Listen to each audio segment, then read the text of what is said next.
വീണ്ടും ത്രിമധുരത്തിലെ കൃഷ്ണാനുഭവങ്ങളിലേക്ക് സ്വാഗതം. വേഗം കേൾക്കാല്ലേ. ശ്രീകാന്ത് സാറിന് 1000 നന്ദി. എൻ്റെ ജോലി വളരെ ബുദ്ധിമുട്ടുള്ള ജോലിയാണ്. ഞാൻ ഈ ഗ്രൂപ്പിൽ കയറിയതിനു ശേഷം എനിക്ക് വലിയ സന്തോഷമാണ്. ഗ്രൂപ്പിൽ കയറുമ്പോൾ ഗുരുവായൂരിൽ വന്ന ഒരു അനുഭൂതിയാണ്. ശ്രീകാന്ത് സാറിനോട് എങ്ങനെ നന്ദി പറയണമെന്ന് എനിക്കറിയില്ല. ഞാൻ ഗ്രൂപ്പിലെ ഒരു അംഗമാണ് കേട്ടോ. എൻ്റെ പേര് അശോകൻ. ഞാൻ എല്ലാ ദിവസവും പോലെ രാവിലെ കുളി കഴിഞ്ഞ് ഭഗവാനെ തൊഴുത് ജോലിക്ക് പോകും. ജോലി കൊല്ലത്താണ്. ഓഫീസിൻ്റെ അടുത്ത് ആനന്ദവല്ലീശ്വരം ക്ഷേത്രമുണ്ട്. എല്ലാ ദിവസവും രാവിലെ അമ്പലത്തിൽ പോകും. സമയമില്ലെങ്കിൽ പുറത്തുനിന്ന് തൊഴുതും. ഒരു ദിവസവും അമ്പലത്തിൽ ചെല്ലുമ്പോൾ പൊക്കം കുറഞ്ഞ വെളുത്തൊരു വൃദ്ധൻ ഞാൻ കണ്ടു. ആ വൃദ്ധൻ എന്നോട് ചോദിച്ചു, ഗുരുവായൂർ പോയില്ലേ? ഞാൻ ചിരിച്ചുകൊണ്ട് പറഞ്ഞു, പോകണം.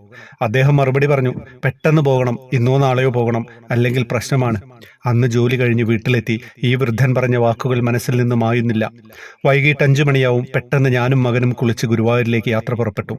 വെളുപ്പാൻ കാലത്ത് ഗുരുവായൂരിലെത്തി. റൂമൊന്നും എടുത്തില്ല. നേരെ പോയി പത്മതീർത്ഥത്തിൽ കുളിച്ച് അമ്പലത്തിൽ മുന്നിലെത്തി. അപ്പോൾ സമയം 2:45. അമ്പലത്തിന്റെ മുന്നിൽ ക്യൂവിൽ ഭക്തജനക്ക് തിരക്ക് തീരെയില്ല. വെറും 50 പേർ വരും. എനിക്ക് മനസ്സിൽ വലിയ ഭയം തോന്നി. നിർമാല്യം കാണാൻ ഭക്തജനങ്ങൾ വളരെ കുറവ്. അപ്പോൾ അതുവഴി ഒരു സെക്യൂരിറ്റി ഉദ്യോഗസ്ഥൻ പോയി. ഞാൻ ആ ഉദ്യോഗസ്ഥനോട് ചോദിച്ചു, എന്താ അമ്പലത്തിലെ ഭക്തർ കുറവാണല്ലോ എന്ന്. അദ്ദേഹം മറുപടി പറഞ്ഞു, 2-3 ദിവസമായി ഭക്തജനങ്ങൾ വളരെ കുറവാണ്. കൊറോണ രോഗം പടർന്നു പിടിക്കുന്നു. സമയം 3:05 ആയപ്പോൾ അമ്പലം തുറന്നു. ശ്രീലകത്ത് ഭഗവാന്റെ മുന്നിൽ ഭക്തജനങ്ങൾ ആരുമില്ല. ഞാൻ വിഷമങ്ങളെല്ലാം ഭഗവാനോട് പറഞ്ഞ് നല്ലപോലെ പ്രാർത്ഥിച്ചു. 4-5 തവണ ഭഗവാനെ കണ്ടു. മനസ്സിൽ വലിയ സന്തോഷമായി. എൻ്റെ ഗുരുവായൂർ യാത്രയിൽ ഇതുപോലെ ഒരിക്കലും ഭഗവാനെ കാണാൻ കഴിയില്ല. പിറ്റേ ദിവസം വീട്ടിലെത്തി.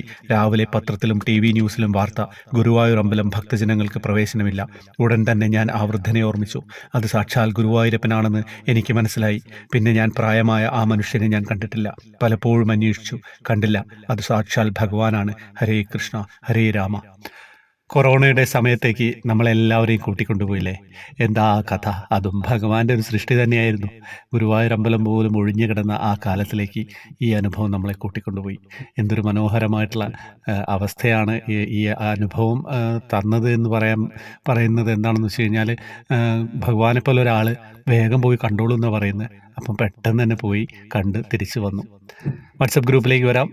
നമ്മുടെ ഗ്രൂപ്പിലുള്ള ആളാണ്. ജോയിൻ ബട്ടണിലൂടെ വരാം. 7 പേർക്ക് കൃഷ്ണവിഗ്രഹം സമ്മാനമായിട്ട് നൽകുന്നുണ്ട്. ഹരേ കൃഷ്ണ.